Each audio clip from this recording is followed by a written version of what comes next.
జీవము గల దేవుని మందిరములో అనగా, దేవుని మందిరము అనగా జీవము గల దేవుని సంఘములో జనులతో నీవెలాగు నడుచుకోవాలో, జనులు ఒకరితో ఒకరు ఎలాగ నడుచుకోవాలో ఇది నేర్చుకో, నేర్పించు. ఇది ఈ మొదటి తిమోతి పత్రిక యొక్క కీ టెక్స్ట్ అన్నమాట. కాబట్టి ఆ విషయాలు మనం నేర్చుకోవడానికి మనం ప్రయత్నం చేద్దాం. ఆహ్, మన యొక్క బిలీఫ్ అండ్ బిహేవియర్ దీని గురించి మనం మాట్లాడుతా ఉన్నాం. పోయిన వారం నేను ఒక స్టేట్మెంట్ చేశాను. ఏంటి ఆ స్టేట్మెంట్ అనంటే, సంఘము అనేది మన ఐడెంటిటీ. సంఘము అనేది మన identity. Christian identity is Christ himself and church itself. క్రైస్తవుని యొక్క అస్తిత్వం, ఆధార్ కార్డ్, ఐడెంటిటీ ఏంటనంటే, మన యొక్క దమ్ము, మన యొక్క కాన్ఫిడెన్స్ ఎక్కడి నుంచి రావాలి అనంటే, ఐఎమ్ ఎ క్రిస్టియన్ అనే దగ్గర నుంచి రావాలి. చాలామంది క్రైస్తవులు కృంగిపోయి ఎందుకు జీవిస్తారు అనంటే, వారి యొక్క సామాజిక, ఆర్థిక, మానసిక, శారీరక పరిస్థితులను చూసి వాళ్ళు కృంగిపోతారు. అవన్నిటిని మీద ఆధారపడే వాళ్ళు క్రైస్తవులు కాదు. Are you born again? That is a greatest identity. Are you a member of a church? Yes, that's a greatest identity. ఇప్పుడు ఏం జరగాలి అనంటే, సంఘము అనేటటువంటిది అది జస్ట్ ఒక ఇన్‌స్టిట్యూషనల్ థింగ్ కాదది. ఏదో ఆహ్, ఒక వ్యవస్థ కాదు, కాదు, కాదు, కాదు, కాదు. అది ఒక లైఫ్ స్టైల్. కాబట్టి ఏంటి అనంటే, సంఘం యొక్క వేదాంతం లేదా సిద్ధాంతాలు, డాక్ట్రిన్ అండ్ ఫెయిత్ అండ్ నమ్మకాలు ఎలా ఉంటాయో, మన బిహేవియర్ కూడా అలాగే ఉంటది. జీవము గల దేవుని సంఘం అంటే ఏంటి? మనమే. మన యొక్క నడుచుకొనుట, బిహేవియర్ ఎలా ఉండాలో నేర్చుకోవాలి అనంటే, ఫస్ట్ మనమేంటో నేర్చుకోవాలి. అందుకని సంఘమేంటో నేర్చుకునే ప్రయత్నం చేస్తున్నాం. ఈ వారం నుంచి సంఘం అనగా ఏంటి నేర్చుకుంటూ మనం వెళ్తాం. ఆ తర్వాత మరి సంఘం అంటే అది కాబట్టి అలా ప్రవర్తించాలి. అది ఎంత సింపుల్‌గా మనం నేర్చుకోవాలంటే, ఒక ఫ్యాన్ ఉంది. అదేంటో దానికి తెలిస్తే, అది దాని జీవిత కాలంలో నేను వెలగాలి అని ఎప్పుడు అనుకోదు. ఎందుకు? ఎందుకు? ఆ! నేను ఫ్యాన్ గనక నేను తిరగాలి అని దానికి అర్థమవుద్ది. మనమేంటో మనకు తెలియకపోతే పద్దాక మనం ఏం చేస్తామంటే, మన ఎదుటోళ్ళని చూసి నేను కూడా అలా అవ్వాలి అనుకుంటాం. మనము ఎలా ఆపరేట్ చేయాలో తెలియాలి అనంటే, మనమేంటో మనకు అర్థం కావాలి. మనమేంటో మనకు అర్థం కావాలి. మన యొక్క బిహేవియర్ మన బిలీఫ్ మీద ఆధారపడి ఉంటది. మన యొక్క పెర్ఫార్మన్స్ మన యొక్క ఐడెంటిటీ మీద ఆధారపడి ఉంటుంది. సంఘము ఏంటో తెలిస్తే, ఆ సంఘమైన నేను ఎలా నడుచుకోవాలో, ఎలా ప్రవర్తించాలో, ఆ సంఘములో జనులు ఎలాగ నడుచుకోవాలో అర్థమవ్వాలి అనంటే, అసలు సంఘమేంటో అర్థమవ్వాలి. ఈరోజు నేను సంఘం ఏంటి అనడానికి కొన్ని విషయాలు నేను మీ ముందుంచుతాను.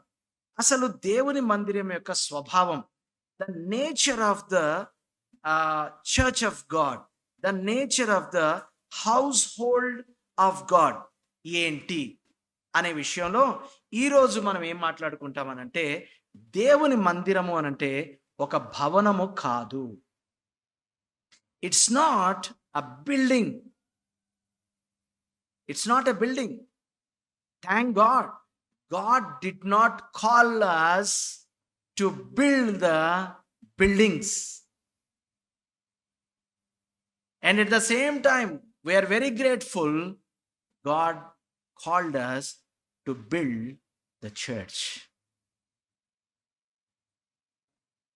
దేవుడు దేవుడు గుడులు కట్టడానికి మమ్మల్ని పిలవలేదు.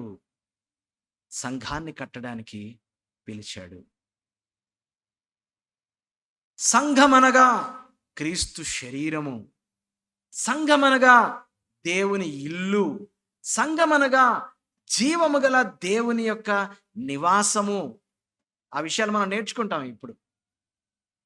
ఫస్ట్ అండ్ ఫార్మోస్ట్ మన మైండ్లో ఒకటి ఎస్టాబ్లిష్ చేసుకోవాలి. Church is not a building. This is not church. No, this is church. అర్థమవుతుందా? This is not church. Wow, glorious church. దాని ఎత్తు, దాని పొడవు, దాని లోతు, దాని వెడల్పు, దానికి పెట్టినటువంటి అద్దాలు, దానికి చేసినటువంటి wow glorious church. No no no no, that is not the glorious church. That is a glorious mansion, a glorious structure. ఒక స్ట్రక్చరల్ ఇంజనీర్ ఎరెక్ట్ చేసిన స్ట్రక్చర్ అది, అంతే. ఎవరు కట్టారు? పలానా ఇంజనీర్ కట్టాడు. Church is different, building is different. ఏదైనా ఒక థియేటర్ ఖాళీగా ఉంటాయి, సినిమా థియేటర్స్ అంటే బోర్డులు ఉంటాయి. ఏదైనా ఒక సినిమా థియేటర్ మార్నింగ్ 8 to 11 ఖాళీగా ఉందంట, ఎవరైనా వాడుకుంటారా అంటే I will be the number 1 person to use that. పరిశుద్ధ దేవుని సంఘాన్ని సినిమా థియేటర్లో నడిపిస్తారా? మెట్లు పవిత్రం, గోడ పావనం, ఇక వేదిక అయితే పరమ పవిత్రం. ఎవరన్నారు? ఈ ప్లాట్ఫామ్కి ఏమన్నా సిగ్నిఫికెన్స్ ఉందనుకుంటున్నారా? ఈ మైక్కి, పుల్పిట్కి, బలిపీఠానికి ఏమన్నా ప్రత్యేకతలు ఏమైనా ఉన్నాయనుకుంటున్నారా? No no. స్థలానికి, వ్యక్తికి, కాల సమయాలకి ప్రాముఖ్యత లేదు. హలో, ఎంత అన్నండి, శంఖంలో పోతేనే తీర్థం అండి, ఆదివారం నడిస్తేనే చర్చ్ అండి. కాదు. ఈ మొండి పట్టుకొని నువ్వు మిడిల్ ఈస్ట్ కంట్రీస్లోకి వెళ్ళి కూర్చున్నావు అనుకో, అవ్వదు. ఎందుకు? ఆదివారం అక్కడ working day, Friday is a holiday. All the people are available on Friday, so they gather on Friday. So what is wrong? ఆదివారమున వారు సంఘముగా కూడుకొనినప్పుడు అని బైబిల్లో ఉంది కాబట్టి ఆదివారం కూడుకుంటేనే అది సంఘము, శంకులో పోస్తేనే తీర్థము. అప్పుడు దాకేంటి? నీళ్లు. అది శంఖంలో పోసిన తర్వాత తీర్థం. పదార్థానికి, స్థలానికి, కాలానికి మన దగ్గర ప్రత్యేకతలు చెప్పాలి గట్టిగా, లేవు. వ్యక్తికి అసలు లేవు. గట్టిగా చెప్పండి. వ్యక్తికి అది. ఇది రాజ్ కుమార్ గారి సంఘం, అది సతీష్ కుమార్ గారి సంఘం. No no way. ఆయన ఘనతను ఎవడైనా దొంగిలించాలనుకుంటే, ఆయన స్థానంలో ఎవడైనా కూర్చోవాలనుకుంటే ఏం జరిగిందో ఒక్కసారి బైబిల్లో చరిత్ర వెనక్కి వెళ్తే మంచిది. ఆహా, నేను సర్వోన్నతుని యొక్క స్థలమునకు ఎక్కిపోదును అని ఒకడు అనుకున్నాడంట. అంతే, వెళ్ళలేదు అక్కడికి. అనుకున్నాడంట. ఏమైంది?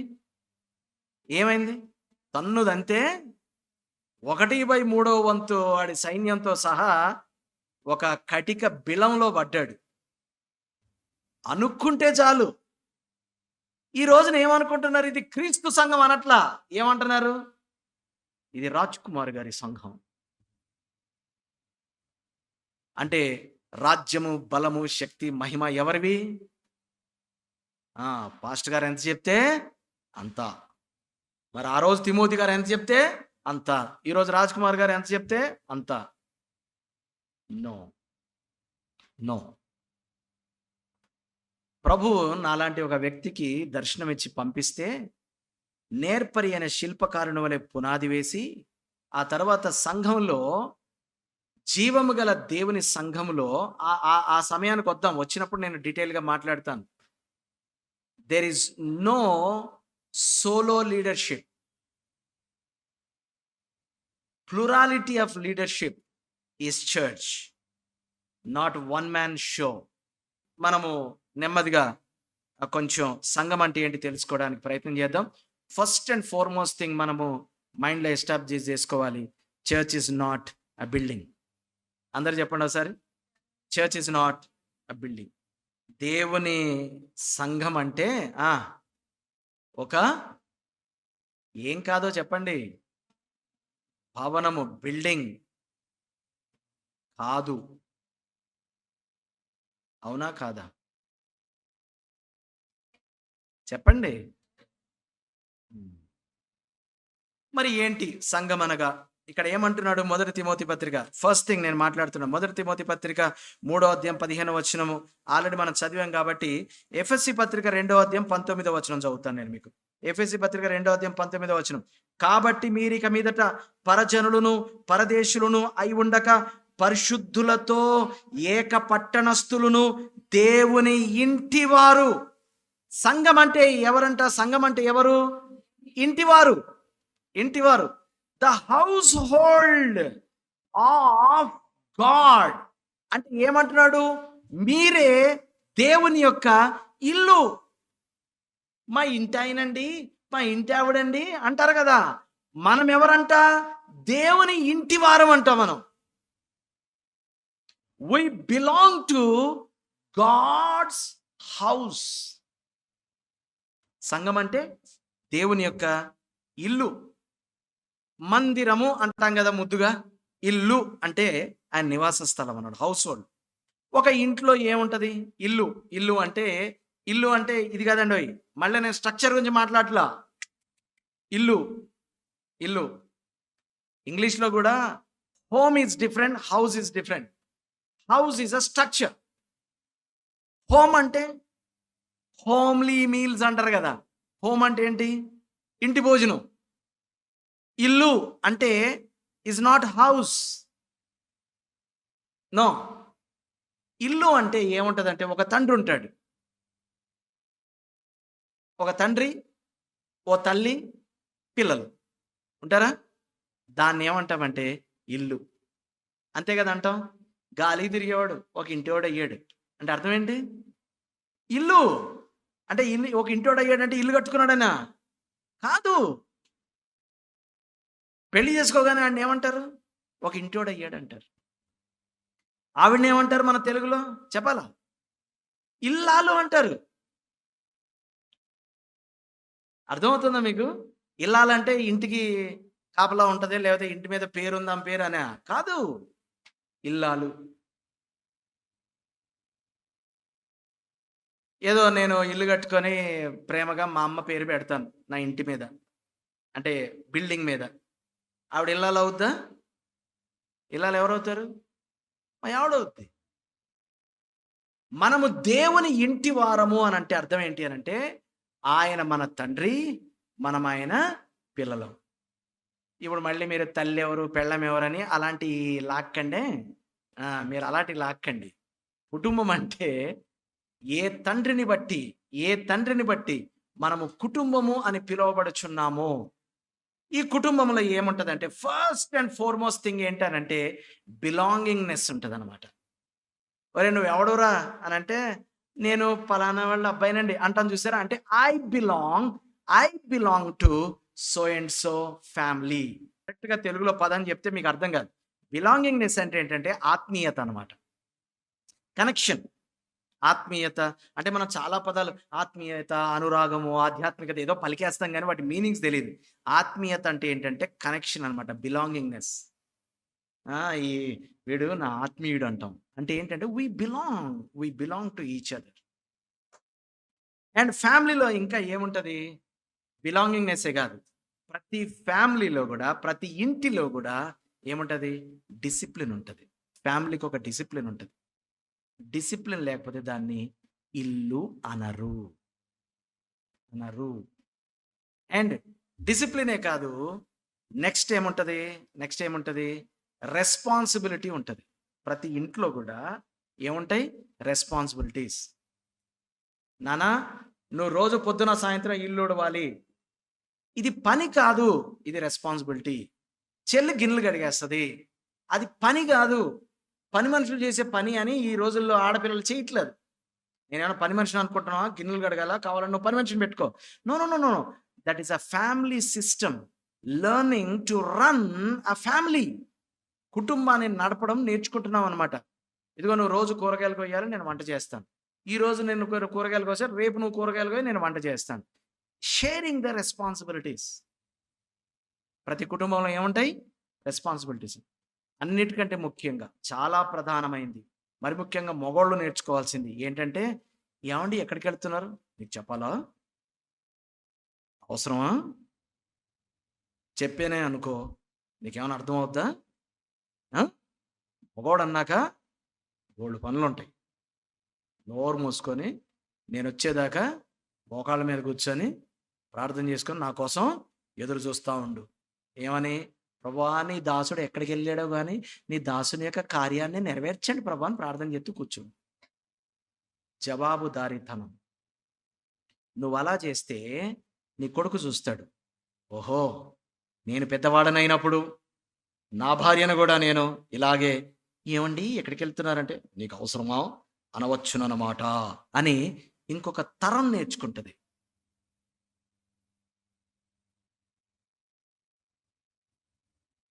అలాగే మగవాళ్ళు బయటికి వెళ్ళి ఇంట్లో ఫోన్ చేసి ఆడవాళ్ళకి ఏం చేస్తున్నారు అని అంటే, ఏం చేస్తున్నావు ఇప్పుడు అవన్నీ నీకు చెప్పాలా? మరి ఏం చేస్తున్నావు అని అంటే జవాబుదారీతనం. ఇప్పుడే వంట అయిందండి, పిల్లలు నేను భోజనం చేసామండి, పడుకున్న చెప్తే ఏమైంది? ఈడు బయటికి వెళ్తే చాలమ్మా 100 ఫోన్లు చేసి చావగొట్టేస్తాడు అంతే. That is called accountability. ఎవడైతే లెక్క అడిగినప్పుడు నేను నీకు చెప్పాలా అని దబాయిస్తున్నాడో ఎక్కడో తప్పు జరుగుతుందని అర్థం. రాసి పెట్టుకోండి. హలో, అర్థమైందా మీకు? అర్థమైందా? ఎక్కడికి వెళ్ళావు అని అంటే, అంటే ఎక్కడెక్కడికో వెళ్తాం, ఇప్పుడు నీకు అవసరమా అన్నాడంటే ఆడు ఎక్కడెక్కడికో వెళ్ళాడు అనమాట. Note it down. అర్థమైందా? నోట్ చేసుకోండి. అలాగే ఆడు ఎక్కడికో వెళ్ళినప్పుడు మీ ఫోన్ రాగానే హలో ఏం చెప్పు అన్నారనుకోండి, ఈజ్ అవాయిడింగ్ అకౌంటబిలిటీ. కుటుంబంలో ఇవి కుదరవు, ఇంటిలో ఇవి పనికిరావు. కుటుంబంలో మొదట ఏముంటుంది చెప్పాలి? బిలాంగింగ్నెస్ అంటే ఆత్మీయత అనమాట. I belong to my wife, I belong to my husband, I belong to my children. Number 2, discipline. Number 3, responsibility. Number 4, accountability. బాధ్యత, జవాబుదారీతనం, క్రమశిక్షణ, ఆత్మీయత ఇంట్లో ఉంటాయి. ఇవన్నీ ఎందుకు చెప్తున్నారు? అంగట్లో బిహేవ్ చేసినట్టు ఇంట్లో బిహేవ్ చేస్తే కుదరదు. అంటే ఇంటికి వచ్చి నువ్వెవడో నాకు తెలియదు, నేనెవడో నీకు తెలియదు అంటే కుదరదు. అది బజార్లో. అది నీ మీద నాకేం బాధ్యత లేదు అంటే అది బజార్లో. నీకు లెక్క చెప్పాల్సిన అవసరం నాకు లేదు అంటే అది బజార్లో. అది ఇంట్లో కుదరదు. అది ఇల్లు కాదు. ఒకవేళ ఇల్లు కనుక అలా ఉంటే అది ఇల్లు కాదు. సో నౌ సంఘము దేవుని ఇల్లు అంటున్నాము అని అంటే మరి సంఘంలో కూడా బంధుత్వం ఉంటుంది, సంఘంలో కూడా డిసిప్లిన్ ఉంటుంది, సంఘంలో కూడా రెస్పాన్సిబిలిటీ ఉంటుంది, సంఘంలో కూడా అకౌంటబిలిటీ ఉంటుంది. Church is relational, church is not institutional. This is not an institution, no, this is not an organization, this is an organism. ఇది నేను తెలుగులో చెప్పాలంటే నాకు కష్టం, మీరు అర్థం చేసుకోండి. ఆర్గనిజం అంటే తెలుసు కదా, organism. This is not organization, no. Of course ప్రభుత్వానికి చూపించడానికి we register it as an organization, but this is an organism.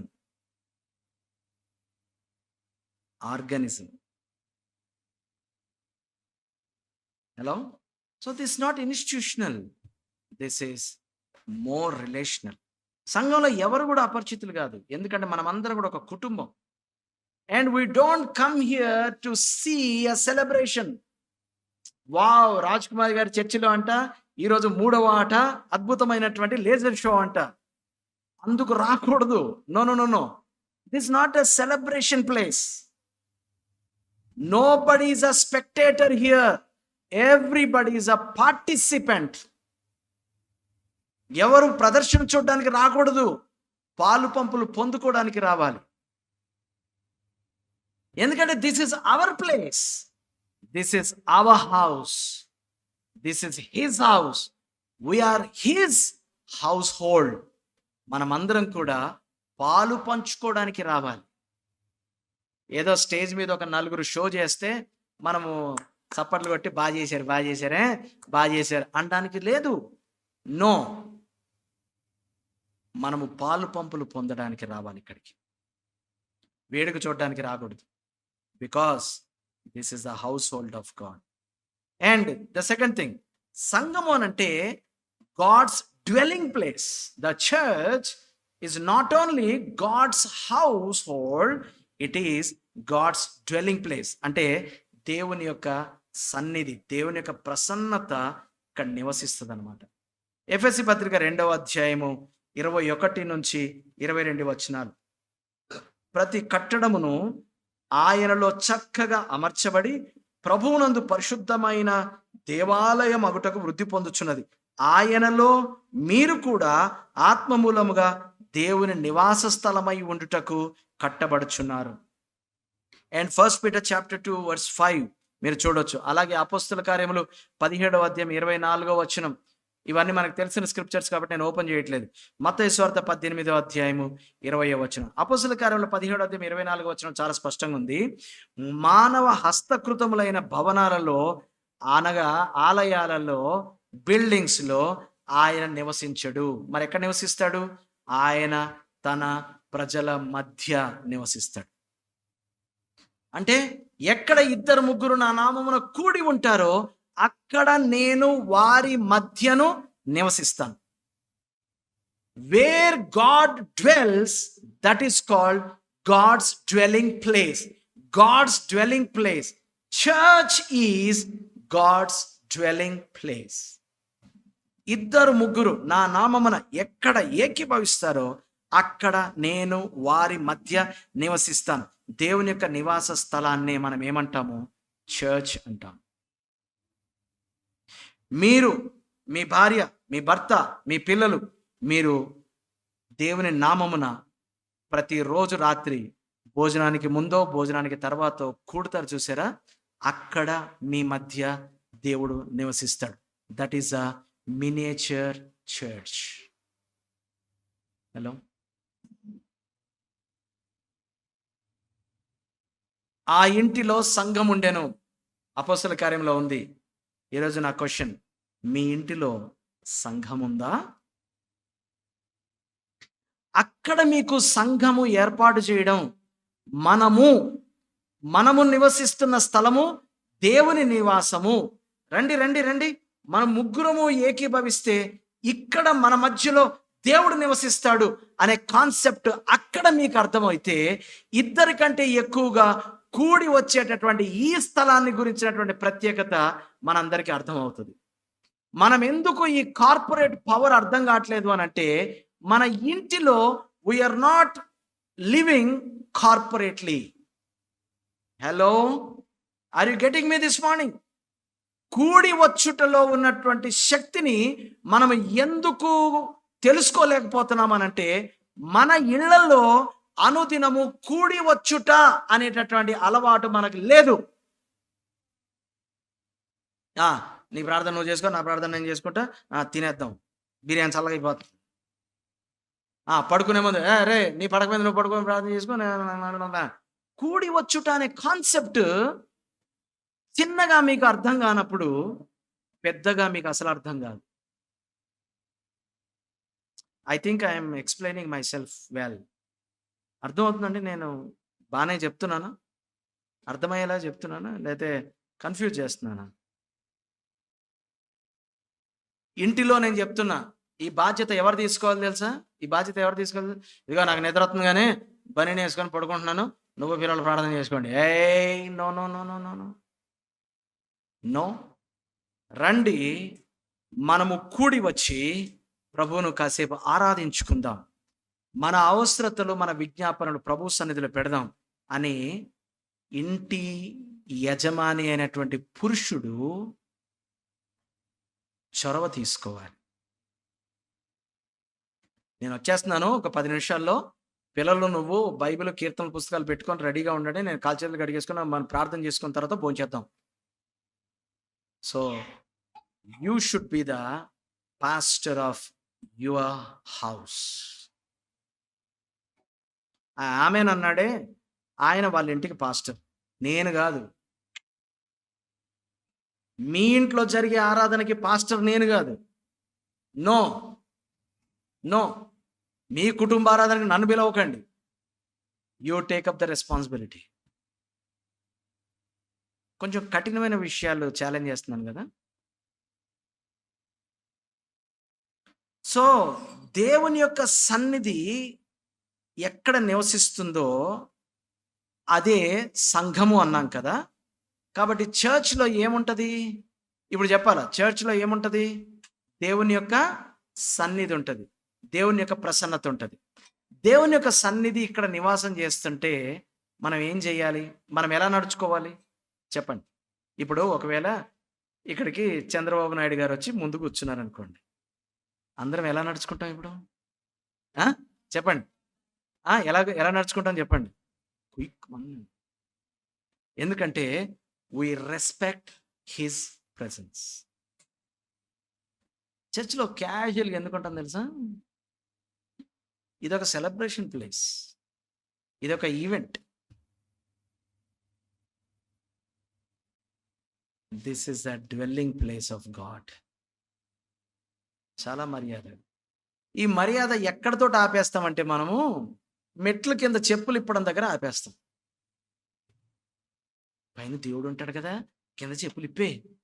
నువ్వు చెప్పులు ఇప్పినా ఇప్పకపోయినా పర్వాలేదు, కానీ ఆయన ఇక్కడ ఉన్నాడు అనేటటువంటి ఆ సెన్స్ అండ్ రెస్పెక్ట్ ఈ లోపల ఉంటుంది.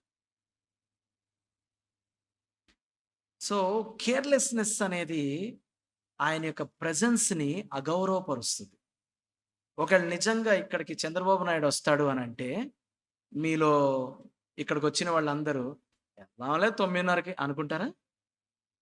పడుతుంది, ఏం చేస్తాం రాలే అనుకుంటారా? చెప్పండి, అనుకుంటారా? మరి ఇక్కడికి 2-3 ఆయన నామమున ఏకీభవిస్తున్నారు, అక్కడికి ఆయన రాబోతున్నాడు అనే సెన్స్ కనుక మనకుంటే మనం ఏం చేస్తాం? వెళ్ళాలే అనుకుంటామా? ఎందుకు మరి ఇంత నిర్లక్ష్యంగా మనం ఉంటున్నాము అని అంటే అసలు మనకు సంఘం అంటే ఏంటో అవగాహన లేదు. Church is God's presence. ఆషామాషిగా తీసుకోకండి. ఎప్పుడైతే 2-3 కూడి వచ్చి ఇక్కడ ఆ ప్రారంభ పాట మొదలు పెడతారో అక్కడికి ఆయన వచ్చి కూర్చుంటాడు. ఆయన better you respect his presence. I am warning you. I am not requesting you. I am warning you. Consider this place as a holy place, not because of the place, but because of his holy presence. ఆయన పరిశుద్ధ సన్నిధి ఇక్కడ ఉంటుంది కాబట్టి దీని పరిశుద్ధ స్థలంగా ఎంచి ఆయన యొక్క ప్రెజెన్స్ని గౌరవించడం నేర్చుకోండి. ఇది హెచ్చరిక.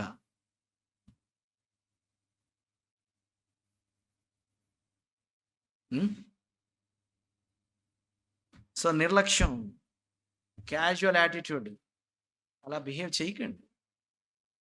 నో.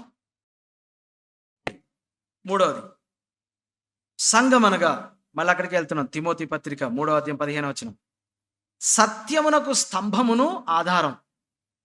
అంటే సత్యము అనేది నిలబడాలి అని అంటే, సత్యం అనేది నిలబడాలంటే దానికి ఒక 2 పిల్లర్స్ ఉన్నాయంట. ఏంటి ఆ పిల్లర్స్? చెప్పండి. సారీ, 2 పిల్లర్స్ కాదు, 2 పదాలు వాడాడు. స్తంభము. ఓకే. స్తంభము. ఆధారము అంటే ఫౌండేషన్. ఫౌండేషన్ బెడ్ ఏస్తాం కదా స్తంభానికి. ఆ ఫౌండేషను ఈ స్తంభము. సత్యాన్ని నిలబెట్టేటటువంటి ఈ స్తంభము, ఫౌండేషన్ ఏంటట? సంఘం. సత్యం అనగానేమి అన్నాడు ఒక ఆయన, ఒక పెద్ద మనిషి. ఎవరు చెప్పండి, ఎవరన్నారు? సత్యం అనగా ఏమి అన్నాడు. ఎవరు? సత్యాన్ని కళ్ళ ముందు పెట్టుకొని సిలువేయడానికి సిద్ధపడ్డ ఆయన సత్యాన్ని చూసి అంటున్నాడు, సత్యం అనగానేమి అని అంటే ఆ సత్యం ఆయన్ని ఇలా చూస్తుంది అనమాట. అంటుందన్నమాట, సత్యం అనగా నీ వాక్యమే సత్యం. ఈ యొక్క భూమి మీద దేవుని యొక్క మాట మీద నిలబడి దేవుని మాటని అలా నిలబెట్టగలిగేటటువంటి వ్యవస్థ ఏదైనా ఉంది అని అంటే అది ఏంటి? సంఘం. కాబట్టి సంఘంలో ఏముండాలి? సత్యం ఉండాలి. సత్యం ఎప్పుడన్నా ఒకరి అభిప్రాయాల మీద ఆధారపడి ఉంటుందండి? ఏమోనండి, నేనైతే అనుకుంటున్నాను సూర్యుడు పడమట కాదండి ఉత్తరాన్ని ఉదయిస్తాడని నేను అనుకుంటున్నాను. అది నా నమ్మకం, అది నేను అలా అనుకుంటున్నాను. ఇప్పుడు ఎవడు నమ్మకాలు అనుకుంటాయండి అనొచ్చా? ఏమన్నా అనొచ్చా? అనకూడదా? నువ్వు నా అభిప్రాయాలని అలాగ నువ్వు కించపరచకూడదు. ఇప్పుడు ఎవడు నమ్మకాలు అడుగుంటాయి, నా మనోభావాలు దెబ్బతింటాయి అలాగ నువ్వు అలా అన్నావు అంటే. సూర్యుడు తూర్పున నువ్వు అనుకుంటున్నావు, నా నమ్మకం ఏముంది? ఉత్తరాన వస్తాడు, అప్పుడప్పుడు కొంచెం ఆరోగ్యం బాగాలేకపోతే దక్షిణాన్ని కూడా వస్తాడని నేను అనుకుంటున్నాను. ఇప్పుడు ఎవడు నమ్మకాలు ఆడుకుంటాయండి? మీరు నా నమ్మకాన్ని కాదంటే నువ్వు అలా కాదు అన్నట్టు నా మనోభావాలు దెబ్బతింటాయి. సత్యము అభిప్రాయాల మీద ఆధారపడి ఉండదు. హలో చెప్పండి, ఏమండి కిరణ్ గారు, అవునా కాదా? సత్యము ఒక వ్యక్తి యొక్క అభిప్రాయాల మీద ఆధారపడి ఉంటుందా? లేదా మీ పాస్టర్ గారు ఉండి ఎవరు ఏమన్నా అనుకోండి కానీ నేనైతే ఇలా అనుకుంటున్నాను, మీరు నన్ను నమ్మండి ఆమెన్ అని అంటే మీరు ఆమెన్ అనేసి సత్యం అయిపోతుంది? అవుతుందా? 2 రెళ్ళు 4 అంటే ఏమోలే 4 కాదో కదా, అంతేనా? 2 రెళ్ళు 4. ఇప్పుడు కొంచెం అనిపిస్తుంది 2 రెళ్ళు 4. 2 రెళ్ళు అన్నాం అనుకోండి, ఇప్పుడు 2 రెళ్ళు 4. అవునా? అంటే నేను ఎలా చెప్పానో, ఏ టోన్లో చెప్పానో, ఎంత నొక్కి వక్కాణించి చెప్పానో అలా చెప్తే ఒక విషయం సత్యం అవుద్దా? 2 రెళ్ళు అన్నా 2 రెళ్ళు ఎంత అవుద్ది అమెరికాలో? అక్కడ డాలర్ రేట్ వేరు కదా. స్థలం మారితే సత్యం మారుతుందా? సత్యము కాలాన్ని బట్టి, స్థలాన్ని బట్టి, వ్యక్తిని బట్టి మారదు. కాబట్టి సత్యం అనేది ఒకరి అభిప్రాయాన్ని బట్టి నిర్ణయించబడదు. సత్యము సత్యమే. Truth is unchanged, truth is single. ఇంకోటి ఉండదు. ఇంకోటి ఉంటే దాన్ని ట్రూత్ అనరు. Hello, are you learning something? ఇంకొక వెర్షన్ ఉంటే దాన్ని ట్రూత్ అనరు. And truth is universal. అంటే మీ ఊళ్ళో అలా అవుద్దేమో కానండి, ఇక్కడ కుదరదండి అనడానికి లేదు. Truth is universal. ఎక్కడైనా కూడా సత్యం ఒకలాగే ఉంటుంది. సత్యం అనేది ఒక అభిప్రాయాన్ని బట్టి మరి ఎలా బయలుపరచబడుతుంది? సత్యము దేవుని వలన బయలుపరచబడుతుంది. సో సంఘంగా మనం అందరం ఏం చేయాలి అనంటే సత్యానికి స్తంభంగా నిలబడాలి, దానికి ఆధారంగా నిలబడాలి. చర్చ్ ఎందుకొరకు పనిచేస్తుందయ్యా అనంటే సత్యాన్ని నిలబెట్టడానికి. సత్యం అనగా నీ వాక్యమే సత్యం. సో మీ చర్చ్లో ఏం నడుస్తుందండి అంటే వాక్యం నడుస్తుందండి. ఏం నెరవేరుతుందండి? వాక్యం నెరవేరుతుందండి. ఏం ఫాలో అవుతారండి? వాక్యం ఫాలో అవుతారు. ఏం వర్ధిల్లుతుందండి? వాక్యం అండి. ఏం ప్రబలుతుందండి? ఇవన్నీ బైబిల్లో ఉన్న మాటలే నేను చెప్పేది. ఏమి ప్రబలుతుందండి? వాక్యం ప్రబలుతుందండి. ఏమి వ్యాపిస్తుందండి? ఈ వాక్యం వ్యాపించలేనోళ్ళు గాసిప్స్ వ్యాపింపజేస్తా ఉంటారు. ఈరోజు చెప్పిన వాక్యం నీకు అర్థమైందా అనాలి. ఏమోనమ్మా నాకు మధ్యలోకి వచ్చిన తర్వాత ఏంటో మైండ్ ఆఫ్ నేను చెప్తాను కదా నీకెందుకు అనాల. అలా జీవితంలో ఎవరన్నా ఎవరికైనా ఫోన్ చేసి వాక్యం డిస్కస్ చేశారా? చెప్పండి. అది చెయ్యరు. అంటే నాకు ఎక్కువ పరిచయాలు లేవండి. నేను కొత్త కదండీ చర్చికి. ఆ కొత్త కొత్తోళ్ళే ఫోన్‌లు చేత్తారు తెలుసా? ఎందుకంటే సంఘం గురించి తెలుసుకోవడానికి. సంఘము సత్యమునకు అందరూ చెప్పండి ఈ మాట. సంఘము సత్యమునకు స్తంభము అంటే నిలబెట్టేది. అండ్ ఆధారము 2 పదాలు వాడాడు. స్తంభమును, ఆధారం. అంటే స్తంభం అంటే ఊరికే టెంట్‌కేత్తాం చూసారా స్తంభం? గాలిలో టెంట్ పడితే స్తంభం పడిపోద్ది. ఆ స్తంభం కాదిది. ఈ స్తంభానికి కింద బెడ్ ఉందనమాట. బెడ్ రాక్ ఉంది. ఆధారం. ఇదంతా కూడా సంఘమే. సో, ఇప్పుడు మన ప్రవర్తన గురించొద్దాం. మన ప్రవర్తన ఎలా ఉండాలి? ప్రసంగి గ్రంథం 5వ అధ్యాయం 1వ వచనం ఇంటికెళ్ళాక మీరు చాలా జాగ్రత్తగా చదువుకోండి. నీవు దేవుని మందిరమునకు పోవునప్పుడు నీ ప్రవర్తన గూర్చి జాగ్రత్తగా చూచుకొనుము. ఇంకా ఏ విషయం గురించి కూడా బైబిల్‌లో ఈ మాట లేదు. నువ్వు దేవుని మందిరానికెళ్ళేటప్పుడు చెక్ యువర్ బిహేవియర్. ఎలా ఎళ్తున్నావు? క్యాజువల్‌గా ఎళ్తున్నావా? ఎలా ఎళ్తున్నావు అని.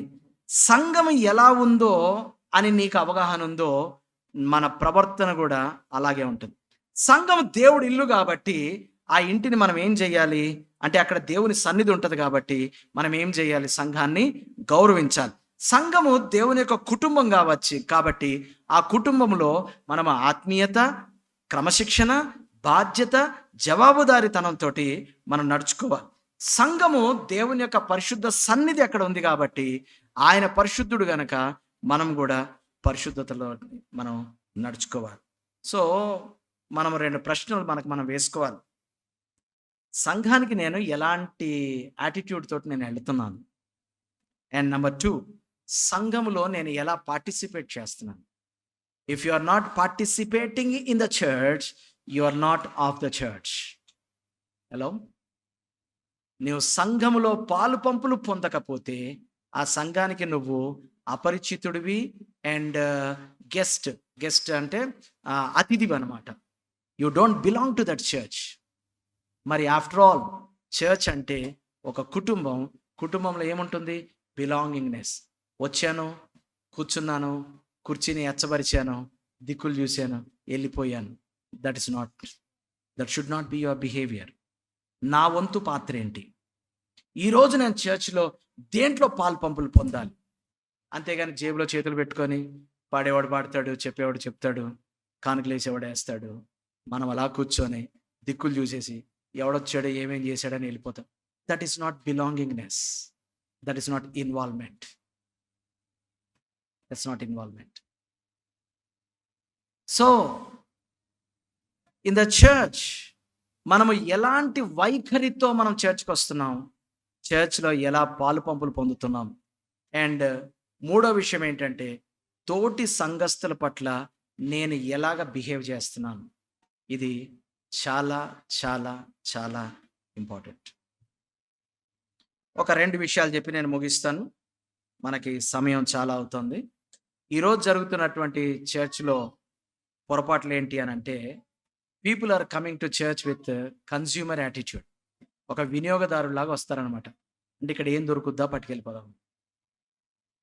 చర్చికెళ్తే ఏదో ఒక మేలు జరుగుద్ది. అంటే నాకేం దొరుకుతుంది? నేనేమి ఇవ్వాలి? నేనేం పాలు పంపులు పొందాలి? అరే! ఎవరో దుఃఖంతోటి వస్తారు. నేను వాళ్ళకి కొంచెం ఆదరణ ఇస్తాను. ఎవరో ప్రేమ లేకుండా వస్తారు. వాళ్ళకి కొంచెం నేను ప్రేమిస్తాను. ఎవరో కొత్తోళ్ళు వస్తారు. వాళ్ళని నేను పలకరిస్తాను. నేనేమి ఇస్తాను అనకుండా నాకేం దొరుకుద్దా అని ఒక కన్స్యూమర్ యాటిట్యూడ్ తోటి వస్తారు. అండ్ నిర్లక్ష్య వైఖరితోటి వస్తారు. ఆ తర్వాత గౌరవ మర్యాదలు లేకుండా వస్తారు. What I suggest is number 1 come prepared. Come prepared. ముందు రోజే శనివారమే ఏమేసుకోవాలి? ఏం తీసుకెళ్ళాలి? ఎలాటోళ్ళు వస్తారు, నేనేం చెయ్యాలి, ప్రిపేర్ అయ్యిరండి. అండ్ నంబర్ 2, అక్కడ ఇద్దరు ముగ్గురు కంటే ఎక్కువ మంది ఉంటారు. అక్కడ దేవుని సన్నిధి ఉంటుంది. ఆ సన్నిధి గౌరవిస్తూ నేను వెళ్ళాలి అని గౌరవంతో రండి. మూడవది, నా వంతు పాత్ర నేను ఏదో ఒకటి పోషించాలి అని ఒక బాధ్యతతోటి రావాలి.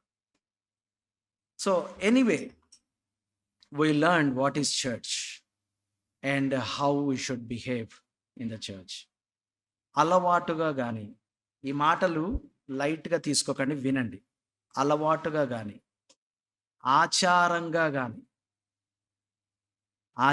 కానీ, ఓకే, లేదా ఏదైనా ఒక భయముతో ఆవరించబడి కానీ చర్చ్కి రాకండి. మరి ఎలా రావాలి?